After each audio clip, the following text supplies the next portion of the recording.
नमस्कार दोस्तों, मैं हूं आपका होस्ट सूरज कुमार और आप देख रहे हैं IGNOU IQ Hindi YouTube channel. दोस्तों, आज हम बात करने वाले हैं BPSC 102 यानी संवैधानिक सरकार और भारत में लोकतंत्र की। हमने इकाई 4 तक जो है पढ़ लिया था। इकाई 4 में हमने मूल अधिकार यानी मौलिक अधिकारों के बारे में पढ़ा था। आज हम बात करेंगे इकाई 5 की, जिसका शीर्षक है राज्य के नीति निर्देशक सिद्धांत। यानी मौलिक अधिकार के बाद जो सबसे इम्पॉर्टेंट चीज़ है, टॉपिक है, वो है राज्य का नीति निर्देशक तत्व या सिद्धांत। कहीं कहीं पर इसे नीति निर्देशक तत्व भी कहते हैं, कहीं कहीं पर इसे सिद्धांत भी कहते हैं। तो इसमें कंफ्यूज कभी आपको बिल्कुल नहीं करना है। तत्व हो या सिद्धांत हो, बात दोनों बराबर है। तो आइए हम जानते हैं कि राज्य के नीति निर्देशक सिद्धांत क्या होते हैं। चैप्टर में आगे बढ़ने से पहले मैं आपको बता दूं कि अगर आपको हैंड रिटन असाइनमेंट चाहिए या PDF असाइनमेंट चाहिए तो आप नीचे दिए गए नंबर पर हमसे संपर्क कर सकते हैं। हैंड रिटन असाइनमेंट आपके जो है वो बाय पोस्ट आपके घर तक जो है वो डिलीवर कर दिया जाएगा। अगर आपको नोट्स चाहिए किसी भी सब्जेक्ट में तो उसके लिए भी आप नीचे दिए गए नंबर पर फ़ोन कर सकते हैं। हमारा जो नोट्स है वो किताब की तरह ही जो है वो काफ़ी अच्छे तरीके से उसे बनाया जाता है। तो आइए शुरू करते हैं आज का हमारा ये टॉपिक। देखिए, जो हमने मूल अधिकार पढ़ा था, मौलिक अधिकार और मूल अधिकार दोनों एक ही है। तो जो मौलिक अधिकार है या मूल अधिकार है उसे न्यायालय द्वारा बहाल किया जाता है। यानी उसका अवहेलना होगा तो आप न्यायालय जाएंगे। यानी आपके मूल अधिकारों का अगर हनन होगा, कोई उसकी अवमानना करेगा, ठीक है, कोई आपका अपमान करेगा, तो आप कहाँ जाएंगे? न्यायालय जाएंगे। ठीक है, तो यह न्यायालय द्वारा बहाल किया जाता है। लेकिन ये जो राज्य के नीति निर्देशक तत्व या सिद्धांत है, इसे न्यायालय द्वारा बहाल नहीं किया जाता। मूल अधिकार की बात करें तो मूल अधिकार उदारवादी लोकतंत्र पर आधारित है, लेकिन नीति निर्देशक सिद्धांत की बात करें तो यह कल्याणकारी राज्य की अवधारणा के सिद्धांत पर आधारित है। यानी इसे सिर्फ और सिर्फ राज्यों के लिए बनाया गया है, राज्यों के अधिकार के लिए बनाया गया है। नीति निर्देशक सिद्धांतों को संविधान के भाग 4 में अनुच्छेद 36 से 51 के बीच रखा गया है। तो कोई अगर आपसे पूछे कि हमारे संविधान में किस भाग में नीति निर्देशक सिद्धांतों की चर्चा या व्याख्या की गई है, तो आपको कहना है कि भाग 4 में। और अनुच्छेद पूछे तो अनुच्छेद 36 से लेकर 51 के बीच में जो है इसकी चर्चा की गई है, इसका बात किया गया है। नीति निर्देशक सिद्धांत का जो मुख्य उद्देश्य होता है वो होता है सामाजिक और आर्थिक विकास प्राप्त करना सभी वर्गों के लिए, ताकि एक समतापूर्ण समाज की स्थापना किया जा सके। ग्रैनविल ऑस्टिन के अनुसार नीति निर्देशक सिद्धांत या तत्व संवैधानिक लक्ष्यों को हासिल करने में सहायक होता है।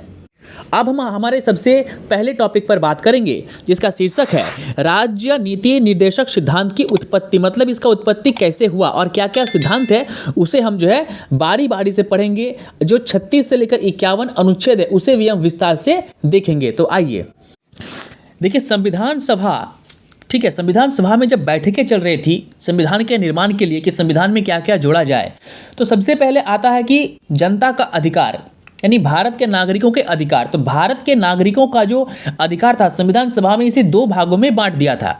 एक है मूल अधिकार या मौलिक अधिकार और दूसरा है राज्य के नीति निर्देशक सिद्धांत। ठीक है, मूल अधिकार तो आप समझ गए कि क्या होता है। हमारे जो खुद के जन्मसिद्ध अधिकार होते हैं, हमें जो अधिकार अपने देश से संविधान से मिलता है, ठीक है। और जो ये राज्य के नीति निर्देशक सिद्धांत है, पहले राज्य लगा हुआ है, ठीक है। तो राज्य के नीति निर्देशक जो सिद्धांत होते हैं इसका काम क्या है फिर? ठीक है, इसका काम यह है कि राज्य के नीति निर्देशक सिद्धांत जो है वो किसी भी राज्य को दिशा निर्देश देते हैं या आदेश देते हैं कि वो विभिन्न वर्गों के लिए, समाज के सभी वर्गों के लिए कल्याणकारी नीतियों की शुरुआत करे। आपने देखा होगा कि राज्य सरकारें अपनी योजनाएं चलाती है, ठीक है, राज्य की जनताओं के लिए। कि सेंट्रल गवर्नमेंट भी जो है वो केंद्रीय सरकार भी नीतियाँ चलाती है, ठीक है, जैसे उज्ज्वला योजना, आयुष्मान भारत। उसके साथ साथ राज्य की सरकारें भी नीतियां चलाती है। यानी आपको आयुष्मान भारत का भी फायदा मिलेगा और राज्य सरकार का जो नई योजना है उसका भी आपको फायदा मिलेगा। आप वेस्ट बंगाल जाएंगे, ठीक है, या फिर झारखंड की मैं बात करूं, मैं झारखंड से हूं, मैं झारखंड की बात करूं तो हम झारखंड वासियों को जो है वो केंद्र का जो आयुष्मान भारत का लाभ है वो भी मिलता है। और हमारे मुख्यमंत्री जी ने, हमारे राज्य सरकार ने जो मुख्यमंत्री गंभीर आरोग्य योजना, जिसमें 5 लाख तक की राशि हमें जो है मुहैया करवाती है गंभीर बीमारी के लिए, यानी वो भी हमें मिलती है और सेंट्रल से वो भी हमें मिल जाता है। तो कहीं ना कहीं राज्य को निर्देश दिया जाता है सरकार द्वारा सेंट्रल द्वारा कि आपको भी अपने जनता के लिए, राज्य के जनता के लिए आपको भी कार्य करने हैं, आपको भी योजनाओं का निर्माण करना है, नीतियां शुरू करनी है। तो ये काम है किसका? राज्य के नीति निर्देशक सिद्धांत या तत्व का।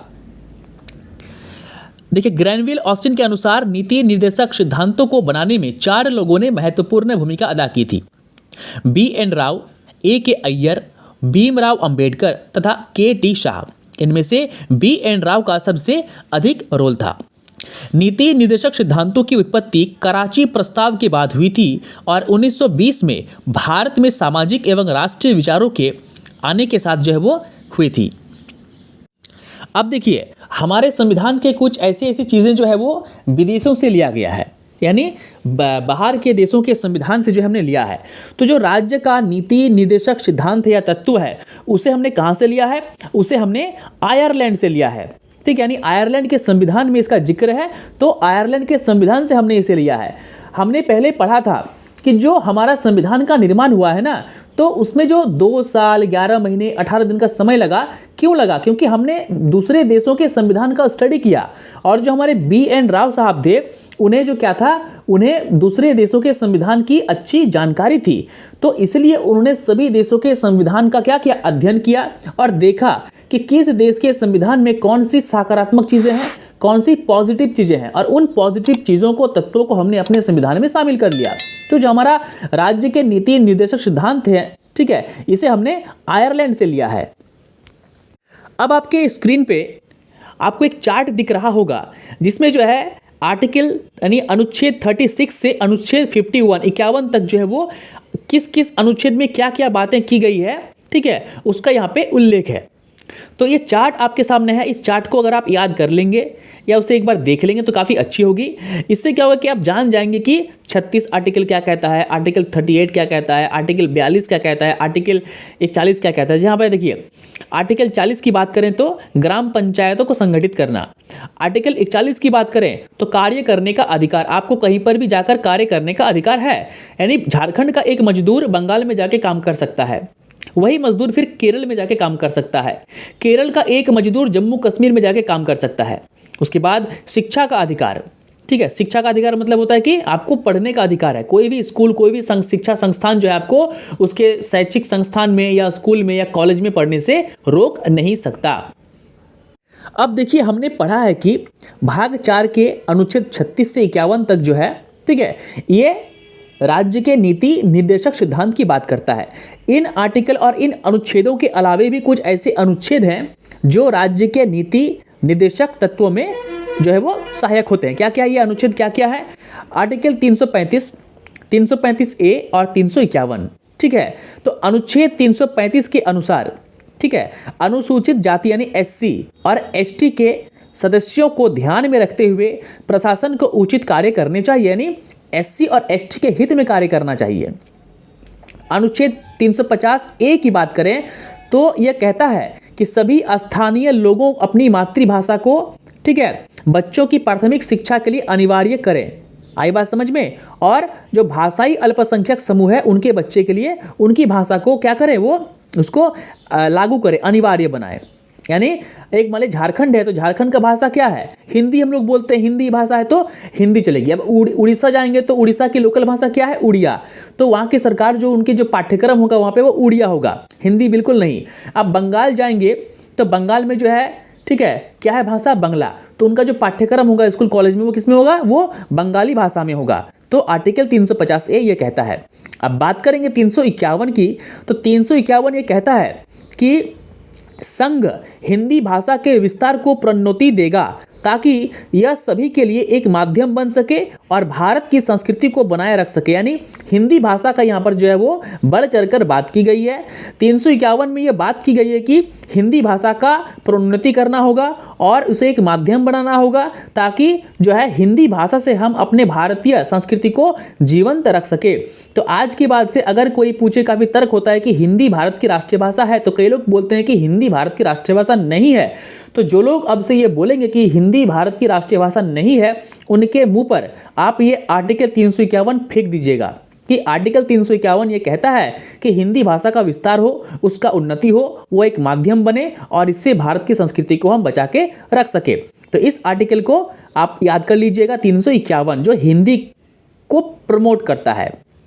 चलिए अब हम बात करेंगे नीति निर्देशक सिद्धांतों में संशोधन। देखिए जब शुरू में हमारा संविधान बना था, ठीक है, तो समय के साथ हर चीज़ में क्या होता है, सुधार होता है, परिस्थितियां बदल जाती है, नए नए घटनाएं घटित होती है और उन नई नई घटनाओं के साथ हमारे जो रूल है, कानून है, संविधान है, अनुच्छेद है, उसमें कुछ कुछ संशोधन होते हैं, कुछ कुछ बदलाव होता है। क्योंकि आज से 50 साल पहले, 60 साल पहले जब संविधान का निर्माण किया गया था, उस टाइम देश की परिस्थितियां कुछ और थी और आज देश की परिस्थितियां कुछ और है। तो परिस्थितियों के साथ जो है वो नियम कभी कभी बदल दिए जाते हैं, क्योंकि अगर आप नियम नहीं बदलेंगे तो आगे के काम क्या होगा।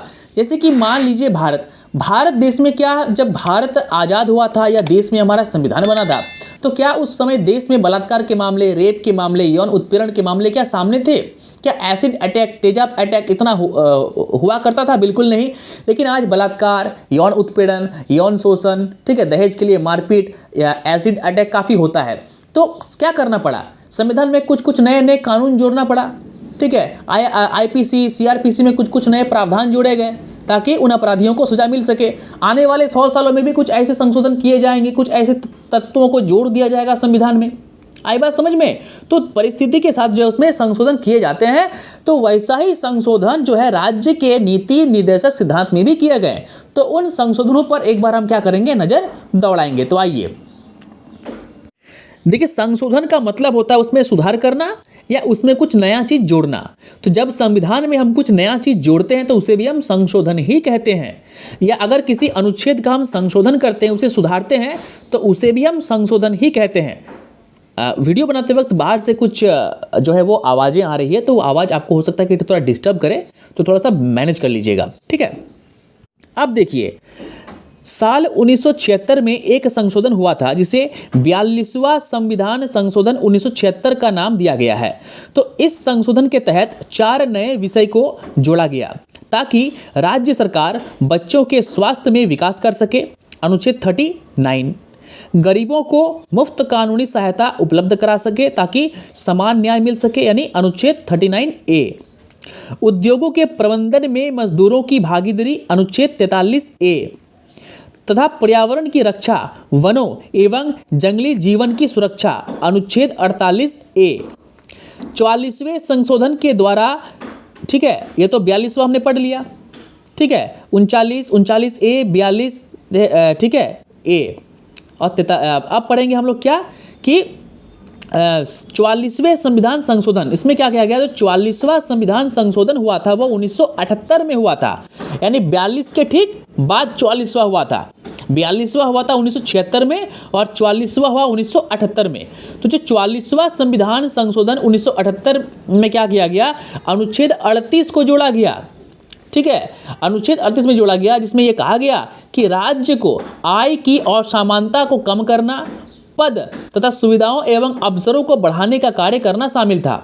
अब आता है 2002 में 86वां संशोधन हुआ, ठीक है। इसमें क्या किया गया, अनुच्छेद 45 के विषय में भी संशोधन किया गया, जिसमें राज्य को सभी बच्चों की देखभाल करना तथा 6 वर्ष से कम आयु के बच्चों के लिए शिक्षा व्यवस्था अनिवार्य करना, ठीक है, शिक्षा मूल अधिकारों के अंतर्गत अनुच्छेद 21A में शामिल किया गया। यानी शिक्षा को क्या किया गया, वो जोड़ दिया गया कि जो 6 वर्ष की जो आयु के बच्चे हैं उन्हें शिक्षा जो है अनिवार्य रूप से दिया जाना चाहिए। ये राज्य सरकार की जिम्मेदारी है। अगर आपके राज्य में 6 वर्ष की आयु के बच्चा है और राज्य सरकार उसे शिक्षा प्रोवाइड नहीं करती है, तो आप राज्य सरकार को चुनौती दे सकते हैं हाई कोर्ट में, सुप्रीम कोर्ट में, कि उस बच्चे को शिक्षा मिलनी चाहिए। ये राज्य सरकार का काम है, न कि केंद्र सरकार का। आई बात समझ में? अब बात करेंगे 97वें संविधान संशोधन की। तो 2011 में जो 97वां संशोधन हुआ, उसमें जो है अनुच्छेद 43 को जोड़ा गया, जिसमें कहा गया कि राज्य को संघों का निर्माण, स्वायत्त संस्थाओं के कार्य तथा व्यावसायिक प्रबंध संस्थानों के नियंत्रण को बढ़ाने की बात की गई थी, यानी व्यवसाय की बात, ठीक है। राज्य में जो है कई कई संस्था का निर्माण की बात की कि आप जो है संस्थाएं बनाइए ताकि राज्य की योजनाएं जो है वो क्या बाहर निकल के आ सके, राज्य की योजनाएं जो है जन जन तक पहुंचे, बिजनेसमैनों को क्या मिले, वो फैसिलिटी मिले ताकि अपने व्यवसाय को बढ़ा सके। और बिजनेसमैन अपने व्यवसाय को बढ़ाएगा तो इससे फ़ायदा किसको होगा, गवर्नमेंट को होगा, क्योंकि एक व्यवसाय जो है वो करोड़ों में अरबों में टैक्स पे करता है गवर्नमेंट को। आई बात समझ में? तो हमने जो है ये संशोधन पढ़ लिया। अब तक क्या हो चुका था, राज्य के नीति निर्देशक सिद्धांत जो है बन चुके थे और संविधान में यह लिख दिया गया था और घोषणा कर दिया गया था कि ये चीज़ें राज्य सरकार को करना होगा। ठीक है, तो अब बात होता है कि लिख देना और वास्तव में करने में फ़र्क है। ठीक है, तो लिख तो दिया गया, लेकिन अब क्या क्या कार्य हुआ हम इसको देखेंगे, यानी क्रियान्वयन को देखेंगे कि इस सिद्धांत का क्या क्या क्रियान्वयन हुआ, यानी जो है वो धरातल पर इस पर कितना काम किया गया। तो सबसे पहले क्या किया गया, इसी नीति पर यानी राज्य के नीति निर्देशक सिद्धांत के तत्वों के अनुसार क्या किया गया, योजना आयोग का गठन किया गया। तो योजना आयोग जिसका नाम अभी मोदी सरकार के आने के बाद नीति आयोग हो चुका है। ठीक है, नीति आयोग हो चुका है, यानी पहले क्या था, कांग्रेस के टाइम पे योजना आयोग, अब हो गया है नीति आयोग। नीति आयोग को बनाया गया। नीति आयोग से क्या किया गया, पंचवर्षीय योजनाओं को लागू किया गया, यानी 5 साल का टारगेट लिया गया कि 5-5 साल में हम क्या करेंगे, एक टारगेट फिक्स करेंगे कि इस 5 साल में यानी 2017 से लेकर 2022 तक एक टारगेट लेकर हम चलते हैं कि हम अपने जो है राज्य देश का जीडीपी को क्या करेंगे, आगे बढ़ाएंगे, अपने प्रोडक्शन को आगे बढ़ाएंगे। ठीक है, हमारा जो विदेशी मुद्रा भंडार है उसको हम और जो है वो अधिक मजबूत बनाएंगे। तो कुछ सरकार कुछ लक्ष्य निर्धारित करती है 5-5 वर्षों में, तो उसे कहते हैं पंचवर्षीय योजना। तो जो हमारा हरित क्रांति है वो भी पंचवर्षीय योजनाओं का ही वो देन था। ठीक है, अब देखिए, अभी सिद्धांत के अनुसार जो पंचवर्षीय योजना है इसमें क्या किया गया, सामाजिक आर्थिक न्याय समानता लाने का प्रयास किया गया। राज्यों में भूमि सुधार कानून लागू किया गया जिससे जमींदारी प्रथा को खत्म किया जा सके। काश्तकारी व्यवस्था में सुधार किया गया। भूमि पर जमींदारों के कब्जे को समाप्त कर दिया गया। सामूहिक खेती जैसे कार्यक्रमों की शुरुआत हुई जिसने ग्रामीण समाज में कृषि असमानता को दूर किया। सरकार ने वंचित तबकों के लिए कई प्रकार के कदम उठाए, कई लोगों को जो है वो फायदा दिया। इसमें गरीबों के हितों की रक्षा करना शामिल था। मजदूरों के लिए न्यूनतम मजदूरी जो है फिक्स किया गया। ठीक है, कि हर स्टेट में जो राज्य के मजदूर होते हैं उनकी एक न्यूनतम मजदूरी होती है कि इतना मिलना ही चाहिए, इससे कम आप देंगे तो वो अपराध की श्रेणी में आ जाएगा। यानी सरकार, राज्य की सरकार ने जो मजदूरी निर्धारित की है आपको वही देना होगा। आप उससे अधिक देंगे तो अच्छा है, लेकिन उससे आप कम नहीं दे सकते हैं। तो ये सभी सुधार किया गया। महिलाओं की सहायता के लिए कई सारे कदम उठाए गए। बंधुआ मजदूरी को समाप्त किया गया। औद्योगिक विवादों का निपटारा किया गया, यानी सरकार और बड़े बड़े उद्योगपतियों के बीच जो विवाद चल रहा था, मान लीजिए अडानी के बीच में और किसी भी, मान लीजिए झारखंड के गोड्डा डिस्ट्रिक्ट में अडानी का पावर प्लांट है, तो अडानी में और राज्य सरकार में क्या हो रहा है, झमेला हो रहा है, कोर्ट में केस चल रहा है, तो उसके लिए अलग से कानून बनाया गया। ठीक है, जो विवाद था उद्योग और राज्य सरकार के बीच उसको खत्म किया गया। महिलाओं को उनका अधिकार दिया गया। महिलाओं को उनके हितों की रक्षा करने का अधिकार दिया गया। समान मजदूरी दिया गया कि सभी मजदूरों को समान मजदूरी दिया जाएगा। ठीक है, उसके बाद राज्य सरकार में क्या हुआ, किया गया कि राज्य प्रदूषण बोर्ड की स्थापना किया गया। केंद्र में केंद्र प्रदूषण बोर्ड की स्थापना किया गया। यह क्या करता है, यह आपके राज्य में कितना पॉल्यूशन हो रहा है कितना नहीं इसका आकलन करता है। जैसे कि दिल्ली में जो पॉल्यूशन बढ़ रहा है तो इसका रिपोर्ट कौन देता है, दिल्ली सरकार का खुद का अपना पॉल्यूशन बोर्ड है। वो पॉल्यूशन बोर्ड इसकी निगरानी करती है कि दिल्ली में पॉल्यूशन बढ़ा या घटा। आई बात समझ में? उसके बाद बात करें SC ST को क्या किया गया, उन्हें आरक्षण दिया गया। सूती वस्त्र उद्योग, खादी उद्योग, इनको बढ़ावा दिया गया। ठीक है, जो हाथ का काम करते हैं जैसे कि हैंडलूम हथकरघा बोर्ड का भी गठन किया गया, ताकि जो घर की जो महिलाएं हैं वो जो हाथ से बुनने का काम करती है, ठीक है, बड़े बड़े टोकरियाँ बनाने का काम करती है, लकड़ी के सामान बनाने का काम करती है, यानी हस्तकला को क्या किया गया, वो प्रमोट किया गया। अलग अलग कानून इसके लिए बनाया गया। राज्य के अंदर राज्य की जनता के लिए नौकरियों में कुछ कुछ आरक्षण दिया गया।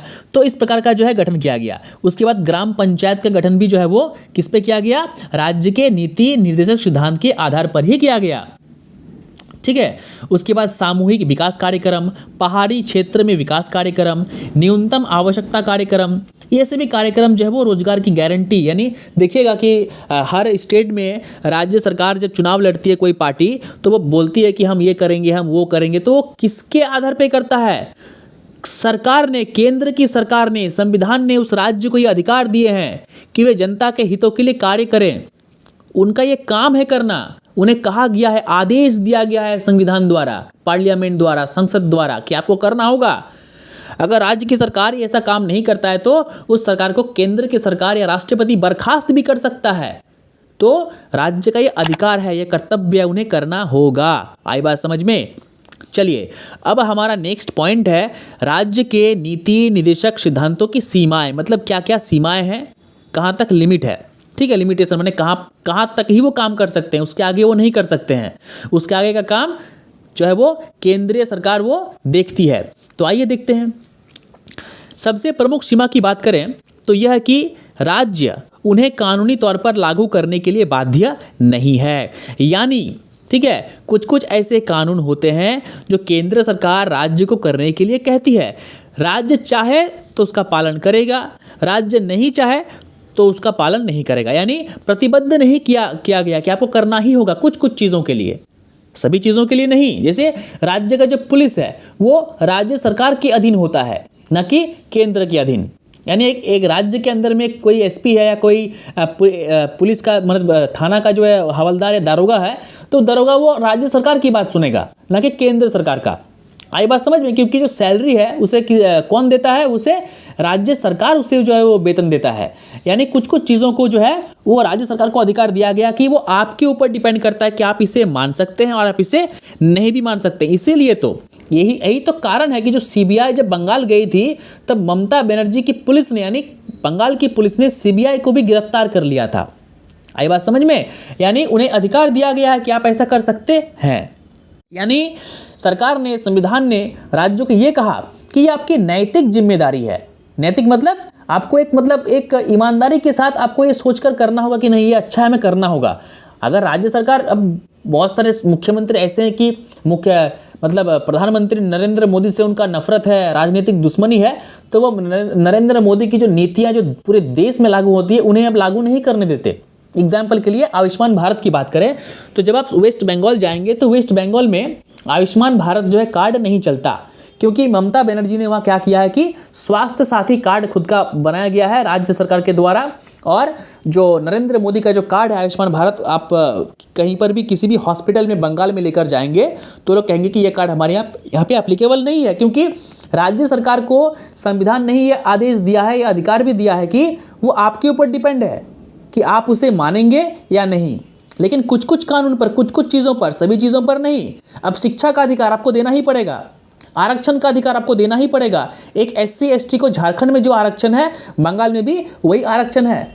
आप बंगाल के मुख्यमंत्री आप ये नहीं बोल सकते हैं कि जो है हम SC ST को आरक्षण नहीं देंगे, वो देना ही पड़ेगा आपको। महिलाओं का रक्षा आपको देना ही पड़ेगा, बंधुआ मजदूरी खत्म आपको करना ही पड़ेगा।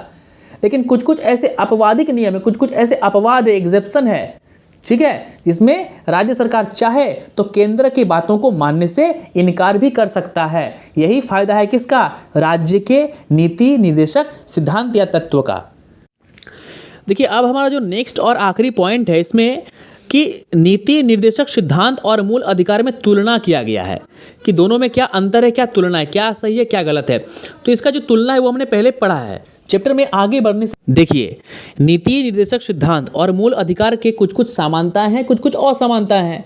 समानताएं क्या है भाई? समानता यही है कि दोनों का समान लक्ष्य है, दोनों अधिकारों की रक्षा करती है, जन कल्याण की बात करती है, सामाजिक क्रांति की बात करती है, महिलाओं के सम्मान की बात करती है, शिक्षा का अधिकार की बात करती है, बंधुआ मजदूर को खत्म करने की बात करता है। तो ये सभी क्या है? ये सभी उसके समानताएं हैं और कुछ कुछ असमानताएं भी है। ठीक, असमानता क्या है? जो मूल अधिकार होता है ना, उसे कहा गया नकारात्मक। राज्य के दृष्टिकोण से कहा गया ये नकारात्मक है, यानी राज्य, ठीक है।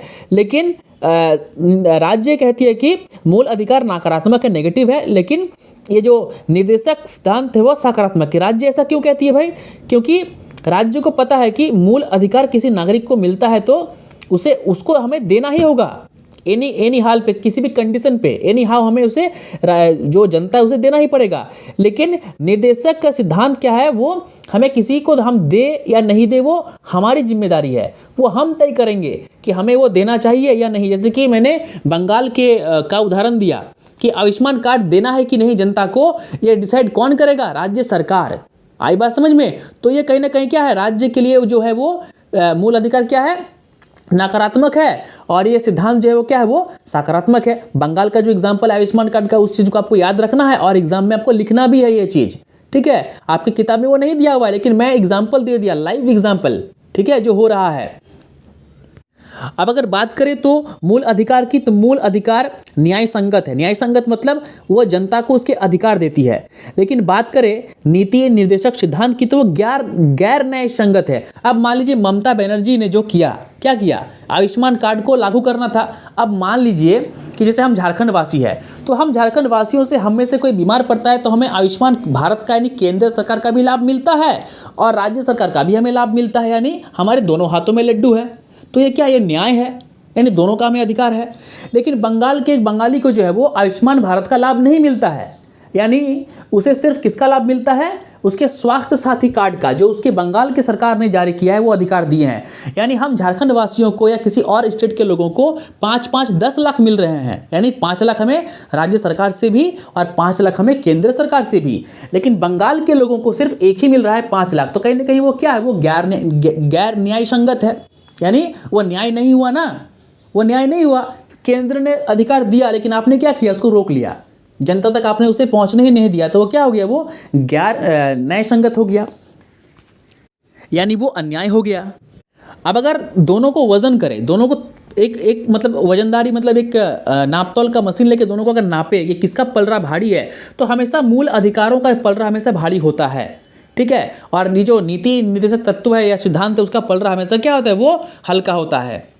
अब आपके यहाँ पर एक केस दिया गया है कि दोनों के बीच में कौन सा, मतलब कि ये है पलड़ा किसका भारी है, किसकी बात सुनी जाएगी कोर्ट में। ये मूल अधिकार नीति निर्देशक सिद्धांतों से सर्वोच्च है, ऐसे विवाद को 1951 में चंपकम दोराई राजन के केस में देखने को मिला। इस केस में सर्वोच्च न्यायालय ने फैसला सुनाया कि यदि इन दोनों के बीच में विवाद हो, यानी मूल अधिकार वर्सेस क्या, नीति निर्देशक सिद्धांत, तो हमेशा मूल अधिकारों की बात सुनी जाएगी। नीति निर्देशक की बात को न्यायालय नहीं सुनना चाहता, यानी मूल अधिकार का पलड़ा क्या होता है, वो भारी होता है। बाद में सन 1967 में गोलकनाथ केस में एवं 1973 में केशवानंद भारती केस ने भी, ठीक है, इनकी स्थिति को मजबूत बना दिया। किसकी स्थिति को, मूल अधिकार की स्थिति को मजबूत बना दिया। नीति निर्देशक सिद्धांत की तुलना में केशवानंद भारती केस में मूल अधिकारों को संशोधित भी नहीं किया जा सकता। ऐसा न्यायालय ने कहा कि मूल अधिकारों को आप बदल नहीं सकते हैं, उन्हें आप हटा नहीं सकते हैं, उनमें आप संशोधन नहीं, यानी मूल अधिकारों से आप कोई भी छेड़खानी नहीं कर सकते हैं। मूल अधिकार जो है वो निर्देशक सिद्धांतों से सर्वोच्च है, उच्च है। इसका समाधान 1980 के मिनर्वा मिल केस में भी हो गया था। इस केस में सर्वोच्च न्यायालय का एक महत्वपूर्ण नजरिया सामने आया, खासकर इन दोनों के बीच के संबंधों का। कोर्ट का मानना है कि, मतलब कोर्ट ने माना कि भारतीय संविधान का मूल अधिकार इनके बीच संतुलन बैठाना है। इन दोनों की प्रतिबद्धता सामाजिक क्रांति की तरफ, यानी जो हमारा संविधान है वो हमेशा इन दोनों के बीच में बैलेंस करती है, ठीक है, दोनों को बैलेंस करेगी। आई बात समझ में। लेकिन जब दोनों में विवाद होगा, जब बात करेंगे दोनों में से कौन सा अच्छा है, तो हमेशा मूल अधिकार ही जीतता है और नीति निर्देशक सिद्धांत हमेशा हार जाती है और उसका पलड़ा हमेशा हल्का ही होता है। और इसी के साथ ही आपका जो ये चैप्टर है वो होता है ख़त्म। आप कुछ क्वेश्चन पर हम डालते हैं नज़र। क्वेश्चन है कि मूल अधिकार एवं नीति निर्देशक सिद्धांत की बीच तुलना कीजिए। तो हमने तुलना कर लिया, समानताएं क्या क्या है और असमानताएं क्या क्या है।